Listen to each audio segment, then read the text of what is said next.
storing memories to lose them again. You'll forget everything when this whole thing ends. You can't even predict what tomorrow brings, but don't lose track of living in the present. Welcome to the Memory Distillery, everyone. I'm Anthony Verneri. And I'm John Deck, and each week we will flawlessly malt, mash, ferment, and distill our way through the spirits of our past in the form of long-loved movies. And this week... I happen to be humanity's last great hope. I weep for the species. That's right, we are watching Titan A.E. from the year 2000, directed by Don Bluth and Gary Goldman. Not Gary Oldman, the actor, but Gary Goldman, the director. And John, I feel like we've done this. Titan A.E. Oh, the memories from years and years ago. It's been so long since... This actual recording. I think I'm having some deja vu, like Anthony, we've recorded this once before. Anthony, did you not hear me mention in our opening how each week we will flawlessly do all these things? Yeah. Are you implying that maybe that was a big fat lie? And it's not flawless because one of the two of us, the one named John, didn't actually save the recording of the first part where we talk about all the times that we did or didn't see this. That's why we're re-recording the opening of the show? Yeah. God damn it. So here's what I think we can do. To those of you listening, another little peek behind the curtain. So much fun. We actually do that first part of the recording of the podcast like on a Tuesday, and then we come back on a Thursday to record the part where we talk about it. So we recorded that first part Tuesday. I thought I saved it. I was wrong. So it just disappeared. And so now we've actually seen the movie. So we didn't want to go through and pretend, re-record this and pretend like we hadn't seen it. We're just fessing up right off the top. But that being said, now we're going to act like we haven't seen it. We are. We're going to talk a little bit because there's a story or two and things that I think, can give you guys some context. Because before rewatching this yesterday, it had been a very long time since I'd seen this movie, and it was the same for you, correct? Yeah, and so long that I had remembered enjoying the movie, but I couldn't really remember why I enjoyed it, and that's sort of a point that I had made. And we'll get into the rest of it later in the latter half of the show, but I remember it having a great cast. Like we have, Matt Damon and Drew Barrymore and Bill Pullman and John Leguizamo, Nathan Lane, so on and so forth. But I hadn't really thought about it in a long time, and I didn't really have a recollection as to why I enjoyed it, just that I enjoyed it. And then, John, you had a very interesting anecdote that you had told us about, which I would like you to go through again. See, the first time through, this story was edited and cut and probably wouldn't have made it because it's embarrassing. And Anthony would have, made sure that I looked okay. He would have watched out for my best interests. But that's how I do, baby. That's not going to happen. This time around. Not this time. You're going to get the whole embarrassing story, and that's just great. So basically, the movie Titan A.E. came out, 2000-ish. It did come out in 2000, but it was being promoted towards the beginning of 2000, end of 99, something like that. Yeah, and that general arena. And when we were, chatting about this movie, how long it's been, and I also had kind of a general vague feeling about liking the movie, but not having seen it in a long time, couldn't put my finger on it. But what I could recall is that when I first heard about this movie, before ever even seeing it, it was seeing the trailer for the movie in the theater while I was, preparing to watch some other movie, as things used to work. If you don't remember how movie theaters and trailers used to work, because it's been a long time. Once upon a time, we used to go to these big rooms and congregate together to watch films on a gigantic screen. It's not going to land. No one's going to understand what you're saying. Anyway, so Titan A.E., at the time of watching this, had this trailer that had come out. And the thing, it just blew my mind. I absolutely loved it. And one of the main reasons that I love this trailer so much... Tell them. ...was because it had a song it playing in it, a song I had never heard before, but I instantly recognized it as one of the best songs ever made, ever recorded. I fell in love. I was like, I love this song. I can't wait to find a recording of it and listen to it. Like, oh my God, this is better than anything U2 or Led Zeppelin's ever done. This is it. This is the rock anthem of all time. And the sad conclusion to the story is, if you are not familiar with this trailer for Titan A.E., which I'm going to post on the Facebook and Twitter feeds, by the way. You're going to want to check when we out. drop the episode. Don't worry about it. I'm tempted now not to even say what song it is. Let people discover it on their own. Ooh, that's an interesting thought. So let's just say it's possible that some people like Anthony might think this is embarrassing enough to make fun of me for it. I own it. I admit at the time, I thought this song was just killer. I thought it was the beginning and end of everything. I really, really liked this song. So you're all going to have to go check out that trailer for Titan A.E. so you can behold those wonders. But like the trailer is the reason I went and saw this movie in the theater. And, you know, at the time it didn't blow my mind. It wasn't, you know, The Matrix or anything like that. But I do recall enjoying it, but not having a lot, you know, I probably saw it once or twice after that, maybe because I had it on VHS tape back in the day. But I really, when we went into this, I was like, yeah, it really is one of those rare times when it actually could be a really good underrated movie that no one talks about, or it could be just a pile of hot garbage. I just didn't know what the answer was going to be. But I think now we have a bit more of an answer to that. Yeah, and I mean, to be fair, like, you know, you own, so I will also own. I had a moment when we were talking about the movie and the trailer in particular, and the song in the trailer, where I fully owned the fact that the band in question, I enjoyed at the time without realizing sort of what. Well, you guys will figure it out. The point is it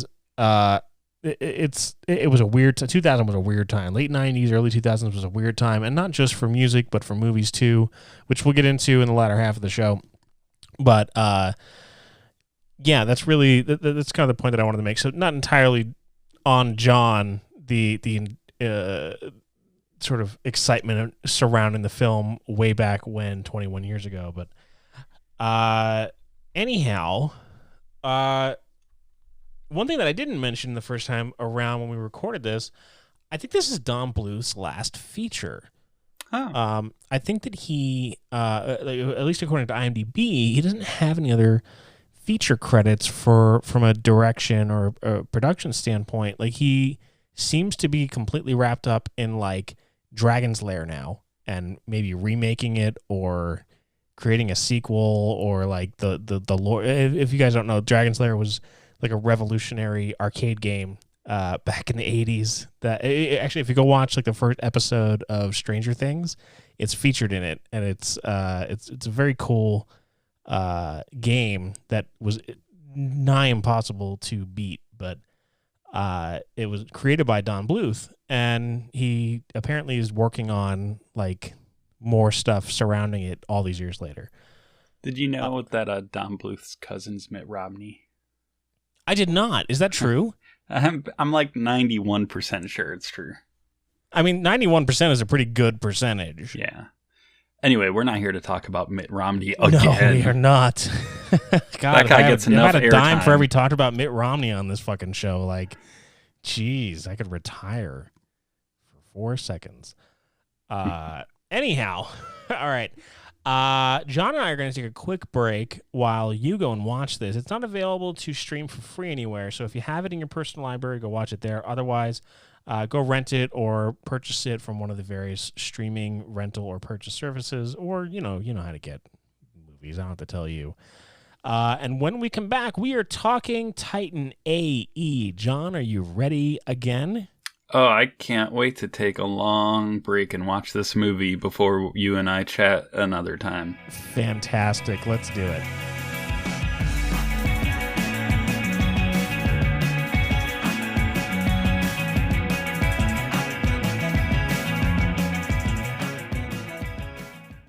Welcome back, everyone. If you just watched the movie, it's been hours since you've heard our voices. If you haven't watched it, it's been mere seconds. But for us, it's been just minutes. And we are ready to talk Whoa, what are about- you talking about? No, that's not true. Hey, did you get a haircut? Something's different. Have you grown? Are you wearing heels now? Why is your hair gray? Man, it's been so long. What a 2022, am I right? Right? Oh, my God. Wait, what? Okay, No. never mind. Uh, Titan A.E, huh? Titan A.E. stands for also everyone. You all, Titan everybody? also everyone. Yeah, you just talked over my awesome. I did. You're singing. right. Go ahead and do it That's- again. No, I Do it again, John. You all, everybody. That, of course, was a reference to Lost. Because Yes, it was. Titan A.E. It was lost, and they had to find it. Anyway, Haha, I gotcha. Now I'm with you. Let's jump right into it, John, shall we? I'd see no reason to delay this any further. Excellent. First impressions. Yeah, it wasn't bad. It had a bit of unevenness at times, but like I appreciated what they were trying to do. There were definitely some kind of cool sequences, action sequences, nice chases and graphics. Some of them fell a little flat. Maybe they didn't age well. Others did really well. So on the whole, a bit of weirdness blended in with like trying to tell some traditional storytelling that's been told 100 times before with a slightly new face. So it wasn't exactly as groundbreaking as the trailer, maybe led me to believe. But yeah, I definitely say it didn't suck. I would say also that it didn't suck, although I don't think that I necessarily liked it quite as much as you did. I had a few issues with it, mainly around the acting. There was acting in this? Allegedly there was Yeah. acting in this.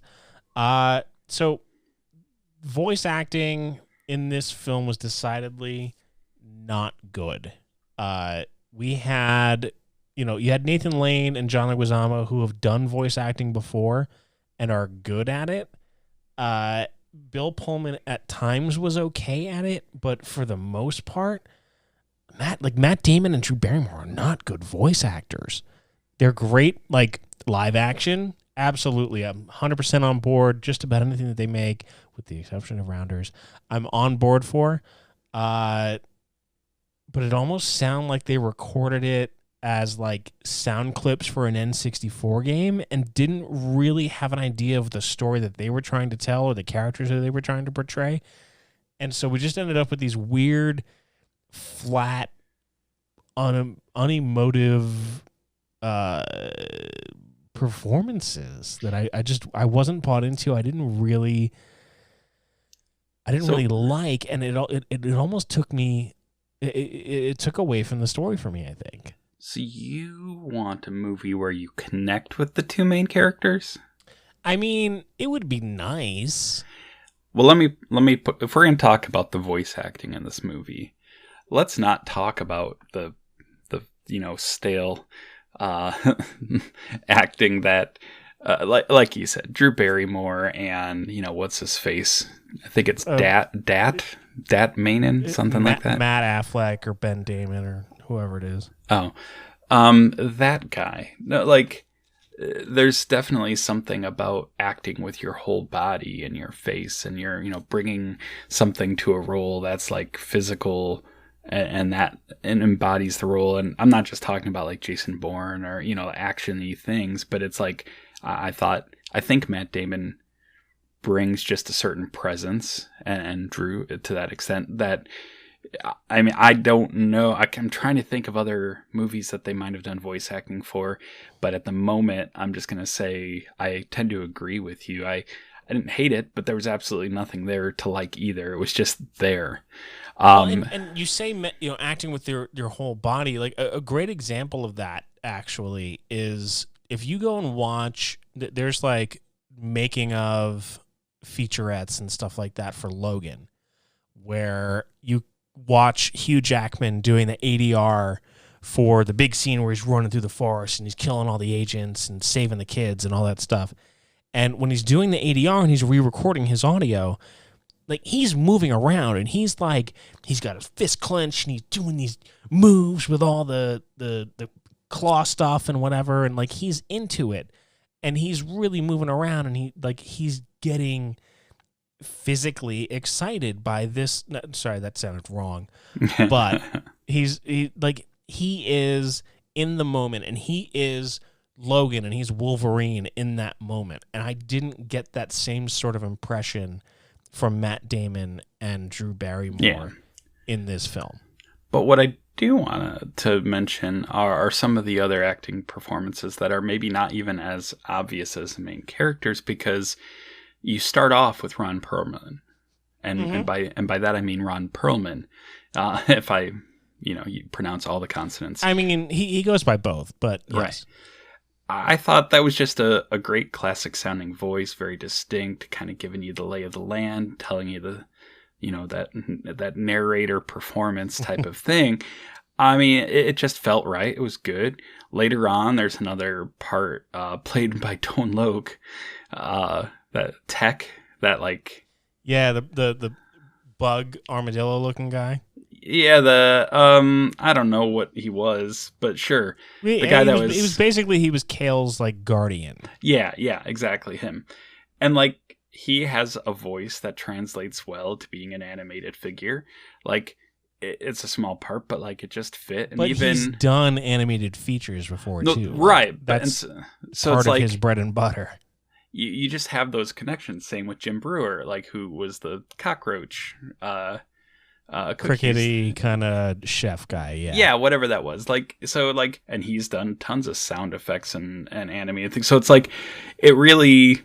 Sometimes I do wonder if there are people who are actors or even people who are good actors who just think, oh, sure, no, I could do voice acting. I would totally picture it in my head. It's like, totally it'd be the same thing. And totally the same. And it's like, and, I don't even mean to knock it because, I mean, sure, why wouldn't you think you could do that? Like, especially, so at any rate. That's just a long way of saying that I agree with the performance, but there were, several others that were perfectly good or at least serviceable. Sure. But yeah, the two main characters that you're supposed to get emotionally involved with, and you don't really care too much. I mean, was there chemistry between them? I just wonder, I know I'm harping on the acting, but like we've done other animated features on the show, or at least one. We've done Emperor's New Groove, and in every role, like it's you are bought into the idea that the person who is speaking is that person, whether it's Cusco or anyone else, Yzma or Krunk or whoever. Like, you're bought into that idea, and David Spade at the time, at least, was not necessarily a voice actor. Same with John Goodman. Same with anybody else in the film. So I don't know. It just bothered me. Anyway, what do you think that Matt and Drew should do to make it up to you?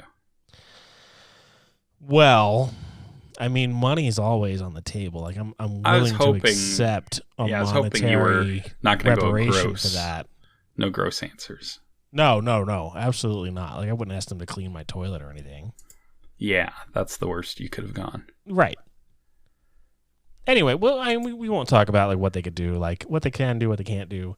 Like, it's not going to happen. Like, obviously, All right. I mean, I had a channel. Right, hold on, don't interrupt. No, it's okay. John, don't interrupt me. Matt Damon's not going to go to my house and wash my car. and do my dishes. He's just not going to do it. Like it's not going to happen. To make up for this film, he's just not going to do it. He just look, Matt. Can I call you Matt? Matthew Damenstein. Just send me a check, dude. It doesn't have to be a lot. Just like $6,000, and I'm good. Hey, do you remember when we watched Jaws? Jaws was great. I just thought it. Except for the music. Maybe transition into an uninteresting topic instead of what we have been doing. So, Titan A.E. After Earth. What? After Earth. The beginning sequence I thought was pretty tense, and like that was kind of fun.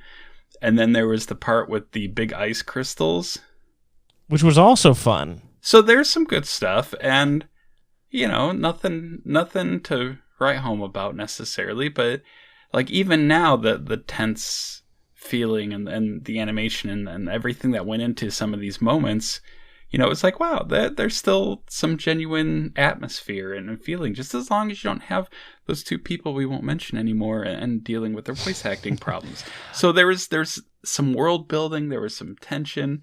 There were a few like shortcuts for the non-human characters I felt in ways that just didn't feel very interesting or good, but at the same time, you know, they made an effort, and that's fun. Well, with the exception of Goon, I thought the Goon was actually pretty well done. Yeah. But the others were sort of shoehorned in. Yeah, I definitely did not really buy into it.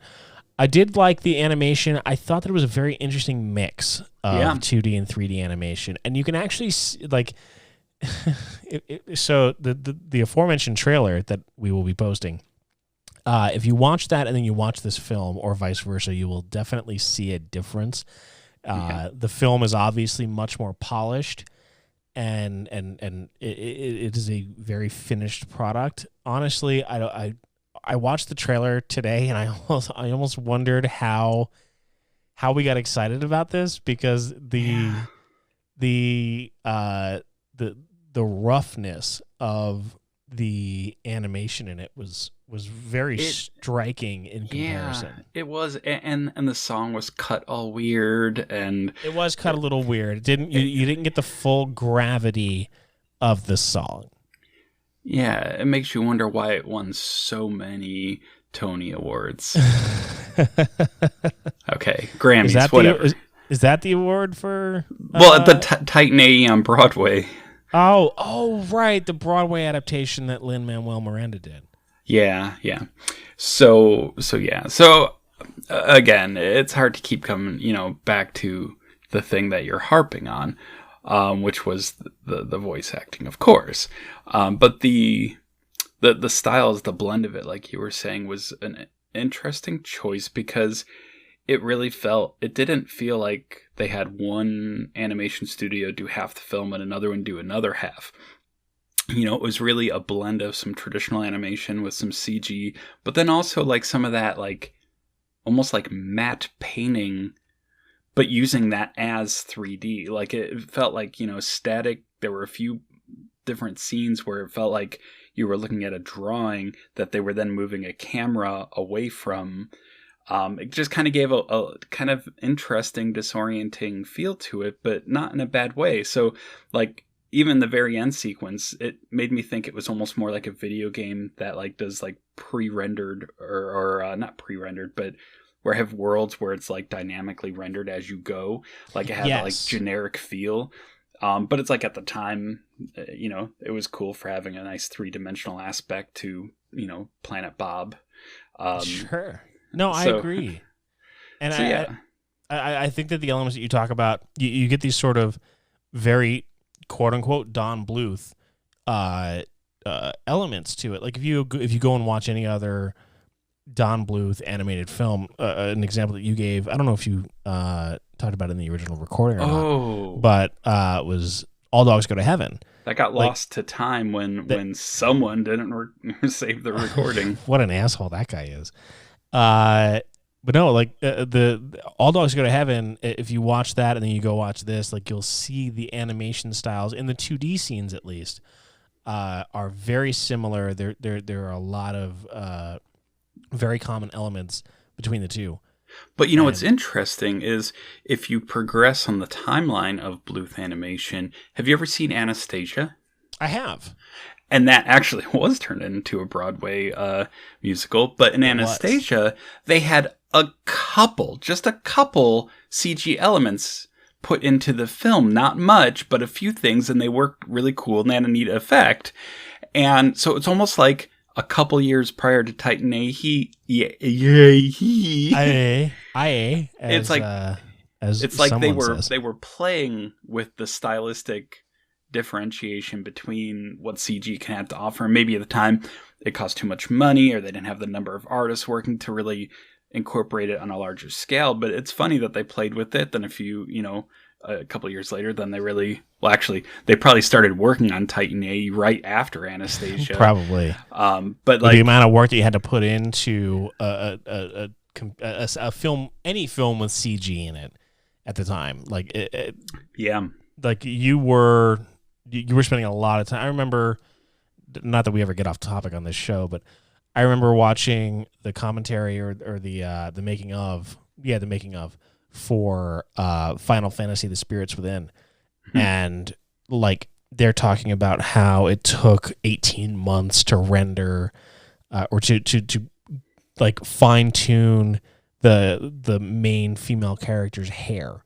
and to get it to move in just the right way as she moved and things like that.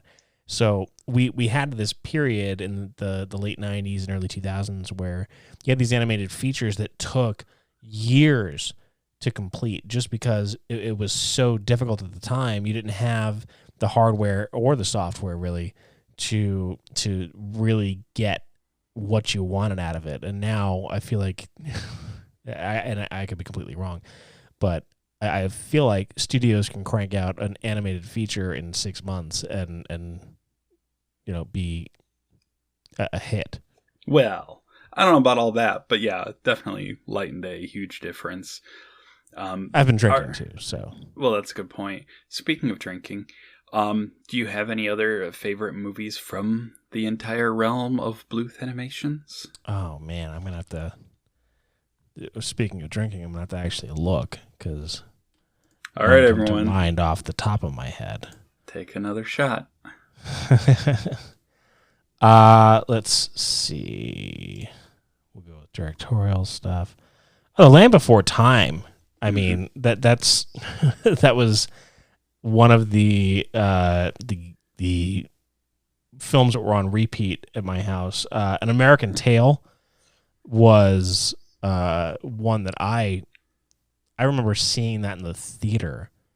I want to say my mom took me to see it when I was, I don't know. It would have been like 4. 7 or 8. No. 6 or 7. I'm like, do you know what year you were born? Not sometimes. No, I guess I was 4. 86. So yeah. You're welcome. And this was Anthony figuring out his age. It's a new segment on the Memory Distillery. Yeah, I think probably my favorite among his resume would probably be An American Tail. Cool. Yeah, I definitely have a lot of feelings for Land Before Time, having just like you've seen it, had it on repeat, or someone had it playing, probably my younger sister. And I remember I'd definitely not bother anyone that I know by walking around going, yep, my name's Ducky, yep. But An American Tail kind of has a bit of a classic. I really love The Secret of Nim. Just because I was just looking at that, and Don Bluth seems to have a thing for mice. Well, who doesn't? Yeah, okay. I remember liking that just because it had that element of kind of, I'm not going to say it was like the Dark Crystal because it was nothing like it, but it had some of that darkness, some of the things that you don't see in other kids type movies. Oh, and yeah. Then you fast forward and you have stories and things that I would not expect to necessarily be any good, and then I enjoy them, like Anastasia, like we were saying, like I like that a lot. But because I didn't get a chance to repeat the story in our intro from the first time around, I could say with All Dogs Go to Heaven that this was definitely one of these movies that was on my younger sister's list of things to watch 1 billion times. And there's just something about the musical numbers in that, and the fact that you have Burt Reynolds as a German Shepherd singing. It's just like not a lot of, you can't get much better than that. And I haven't seen that silly movie for eons, and I've been tempted several times to watch it again, almost just for nostalgia's sake, purely, not even for the show, not for anything, just because, not because I think I'll even enjoy it, but it's like, yeah, that'll bring back memories, that's for sure. Yeah. I'd be interested to watch it too.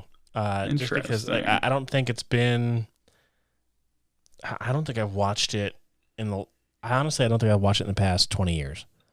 Or 30 years. It might actually be like 30 years. Like probably just before we moved from New York to Florida.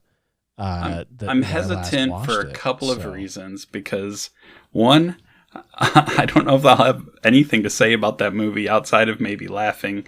And even, with Titan A.E, I felt like I don't even know how much I have to say other than just some things about the experience. But then when I look at this resume, I'm like, but I have a stronger connection to The Secret of Nim and An American Tail and The Land Before Time and Anastasia. So it's like, even though All Dogs Go to Heaven has the full-on nostalgic, I've seen and listened and heard this 8 billion times, there's these other movies where I'm like, but I haven't seen these forever either. And I'd really kind of rather watch something that I genuinely thought was good. But American Tail will probably just make me cry. Oh, so many tough decisions. The Land Before Time is for sure going to make you cry. That's a guarantee. So sad. Because you So, start off knowing these dinosaurs are all going to die, because that's what happens to the dinosaurs. Why did you tell me that? Spoiler. God damn it. I had one thing I wanted to talk about, and then I want to get to the actual story. And not like in depth into the story or anything, but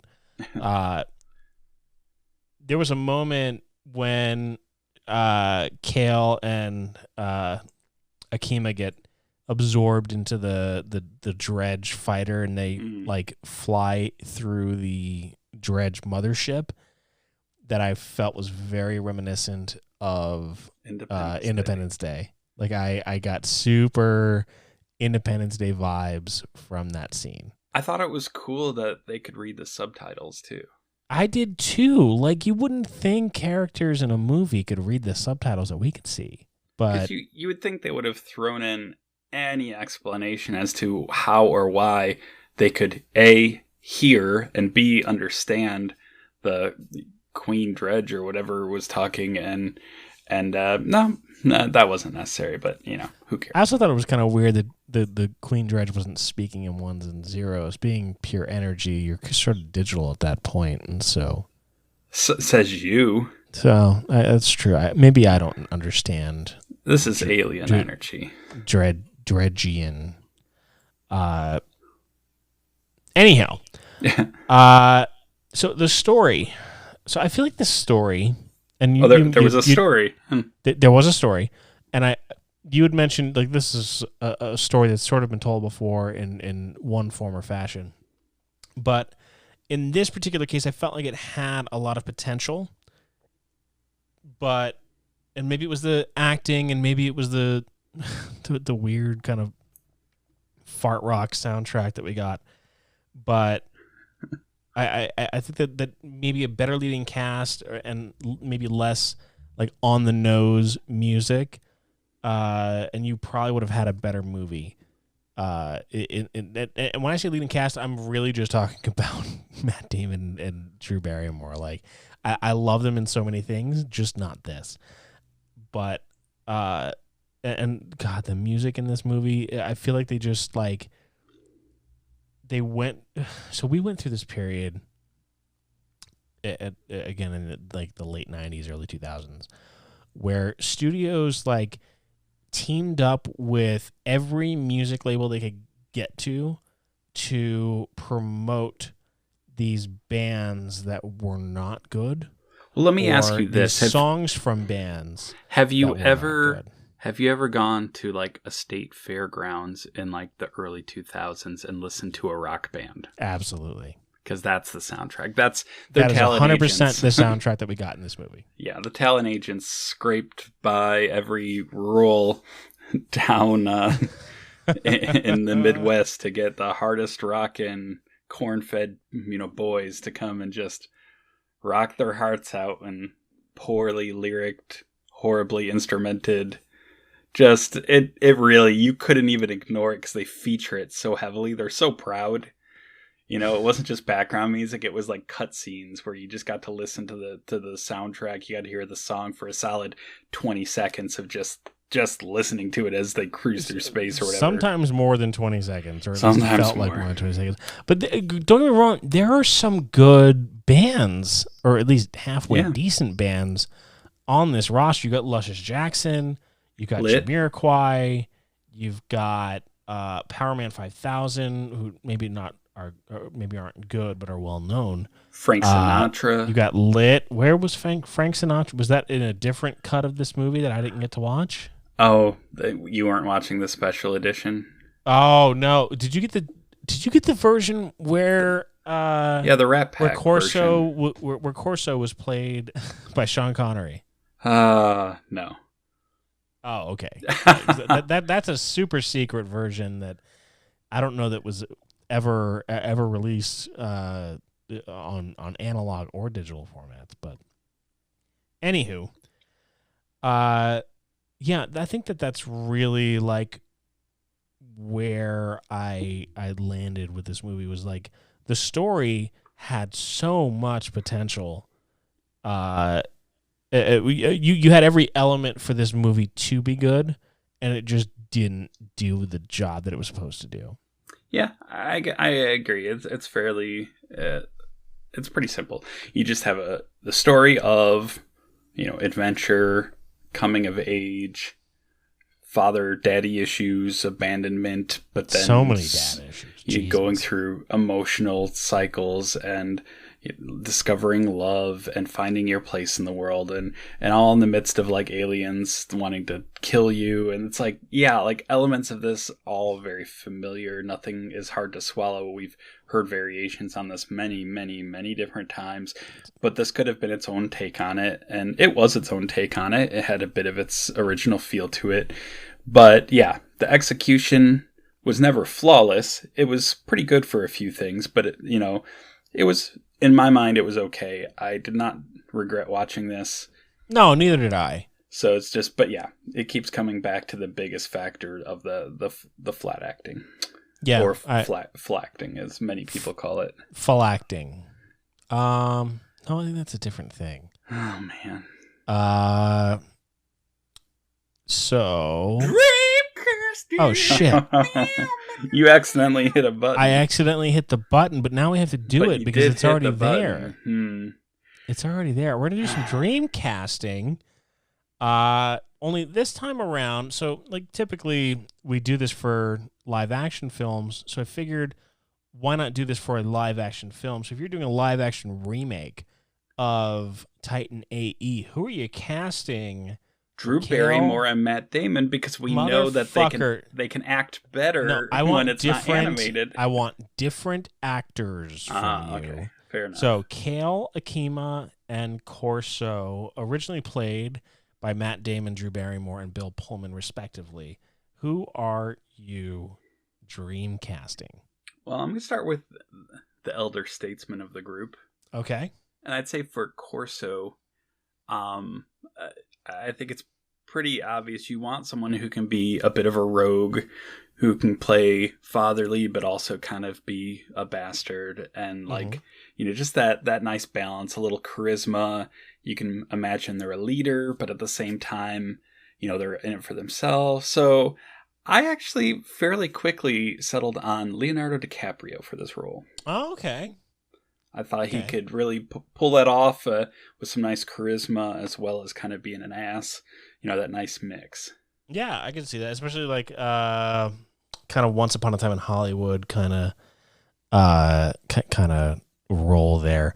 I had Woody Harrelson for mostly the same reasons. Yeah, no, that's a good pick. That's solid. I'd flip a coin on pursuing either of those. Like, I could see they both have a unique take. I think Woody Harrelson would be a little more brash, a little more obvious, and I think Leo would be played it just a bit cooler, a little bit understated. But agreed, they could both be interesting takes for sure. Akima. So I really kind of thought of Akima and Kale like as a pair, or I should say I wanted to make sure that they had some kind of chemistry and didn't need to necessarily be romantic, but given what we did not get from this, I wanted to make sure we get some, good connection between the two. I went with, for Akima, I went with an actress that I think is an amazing actress. And for Kale, I went with someone who maybe is unproven, but it could just be fun. And so I just went with fun. So for Akima, I picked Saoirse Ronan. I don't know that I'm familiar with. Oh gosh, she's amazing. She was in Lady Bird, and she was in Hannah, the original movie. She was in Brooklyn. She's been in a bunch of maybe not like big huge mainstream movies. She was in the recent remake of Little Women. But like she just has this believability that she brings to roles, kind of a vulnerability. But even way back many years ago when she was younger, playing this Hannah, who is like this young girl who's kind of trained as an assassin in the woods by her dad, so she can kind of do that action and bring like a coldness, but also a warmth that can kind of go back and forth in a convincing way. And I just thought, yeah, I could definitely see her in this role. And like she's fairly young. She was in Grand Budapest Hotel. Yes. Okay. She's like, I'd say maybe mid-20s now. That sounds right. Close enough. Yeah, no, the late 20s now, really, but sure. So who do you have though? So for Akima, I went with Brenda Song, who I thought would be kind of a fun. Where do I know her from? You know her from The Social Network. She's been in a ton of Disney stuff. But she's currently, I want to say she's currently like domestic partners with Macaulay Culkin. Anyhow, she has sort of the ability to kind of bring the Akima attitude to that character, and I think that is probably what sold me on her the most.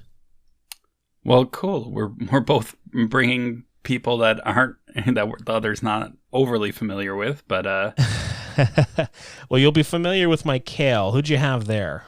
Oh, everyone's going to be familiar with my Kale, and from now on they'll be thinking of it as the Kale, because no one in this world could ever be a better actor than Harry Styles. Oh, I could see that. It just makes me laugh to think about. Like, I mean, I like Harry Styles a lot. I enjoy his music. I think he's kind of funny, has a fun little chemistry, very interesting style. And like, if you wanted to pick someone who is kind of charming but an outcast, getting into trouble but not overly competent at like handling himself, even though he wants to be super awesome and cool, like I could just see him having fun with the role, and I'd give him a chance. I think he'd want to be proving himself. I think he wants to get into more and more acting. So hey, why not give the kid a chance? I don't see that as a bad pick. In fact, I think he's a pretty solid pick, to be honest. I actually, if I were going to pick someone like him, I probably wouldn't pick him. I would probably pick Charlie Heaton, who you would know as Jonathan Byers in Stranger Things, the aforementioned Stranger Things. Yeah. I wouldn't pick him. I like him. But anyhow. So, who did you pick, though? So who I picked was a little more well-known in the acting realm, less in the music realm. I went with John Boyega. Interesting. No further commentary needed, I think. Right, because he was in that, what was it, Attack the Block? Well, that's not the reason why. But Oh, okay. okay, well then I guess I do need to explain. No, because of his portrayal of Finn in the sequel trilogy of Star Wars. I think that they're very similar roles, at least in terms of the delivery of them or the intended delivery of them. We're gonna have to get into explaining Star Wars. No one's ever heard of that before. Okay, so we're too high level. We have to Once remember upon a our time. audience. Our audience likes period dramas. Our audience likes Star Wars is a vaudeville. period drama. It's from a galaxy far, far away a long time ago. Okay, you're never gonna make fetch happen. So let's just move on. I thought I had a last question here. Oh, if you don't have a last question, then I'm gonna eat my socks. Cool. All right, everyone. John's going to eat his socks for the next 3 minutes. John, go ahead.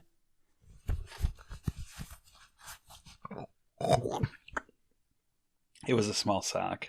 Jesus. It was just like on your one toe, or I know you've got fairly normal-sized feet. Listen, this may be the first podcast we've ever put out there that's going to have more filler content than quality content. And so I had to ramp up the stakes and not eat a steak, but eat socks because of the stakes, which were higher.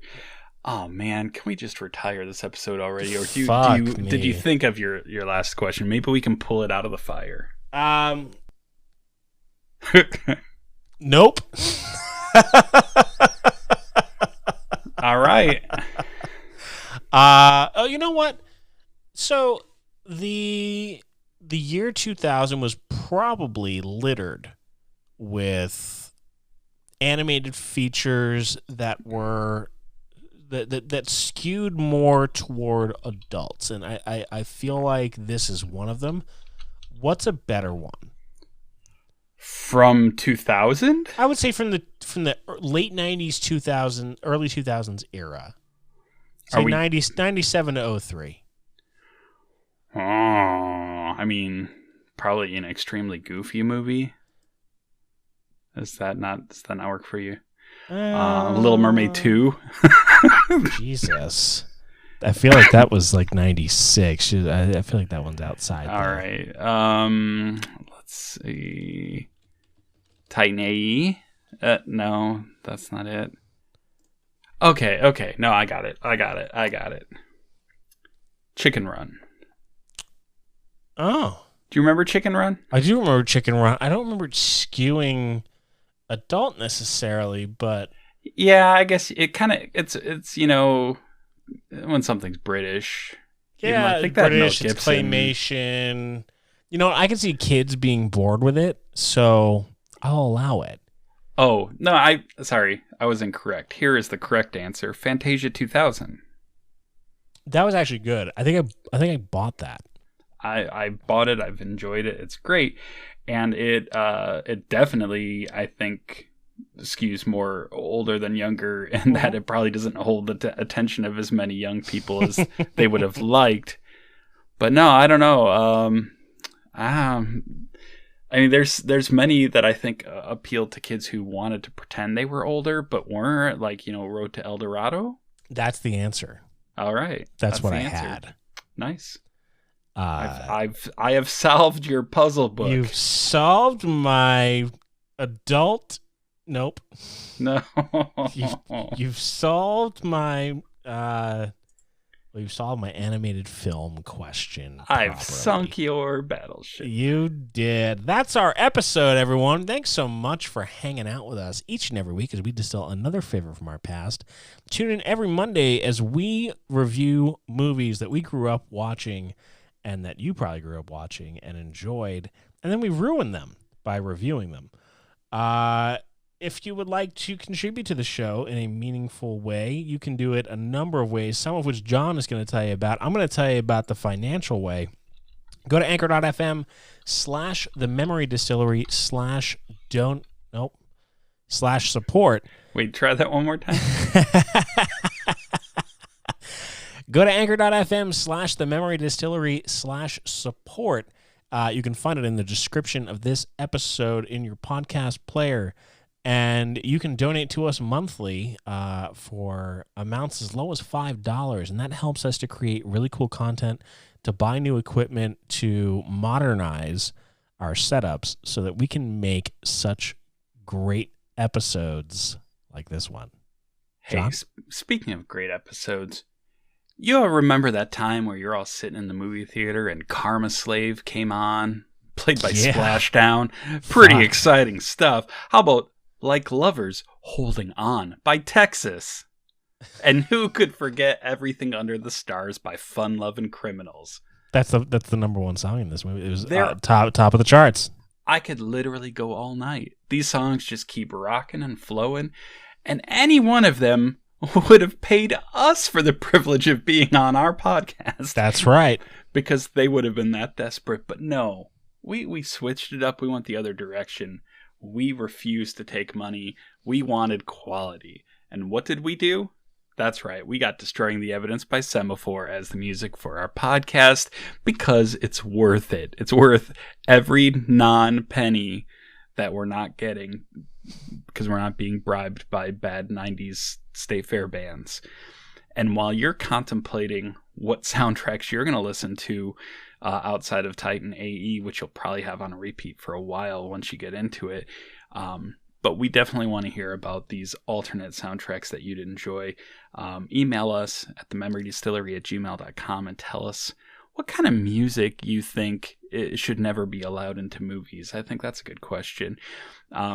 You're definitely going to want to check out our Facebook page for the trailer to the movie that we are reviewing, Titan A.E., because it's, well, you just get to understand that somehow at one particular point in time, it was the coolest thing I'd ever seen. And that really says a lot about how sad my life was at that point in time. But yeah, we're finishing up our space journey next week. So after that, we're going to kind of take a right turn, head in some new directions. So keep your eyes peeled. Follow us on Twitter at TMDPod and, stuff like that. I'm kind of at a loss for words. We made it through Titan A.E. and I'm just grateful because those ice crystals almost crushed us. Yeah. So we made it unscathed. I'm going to go crack open a cold one and listen to Drew Barrymore just read audio books. Hey, everyone. I'm John Tech. Bye-bye. And I'm Anthony Verneri, and this has been The Memory Distillery. Stay classy, Planet Bob.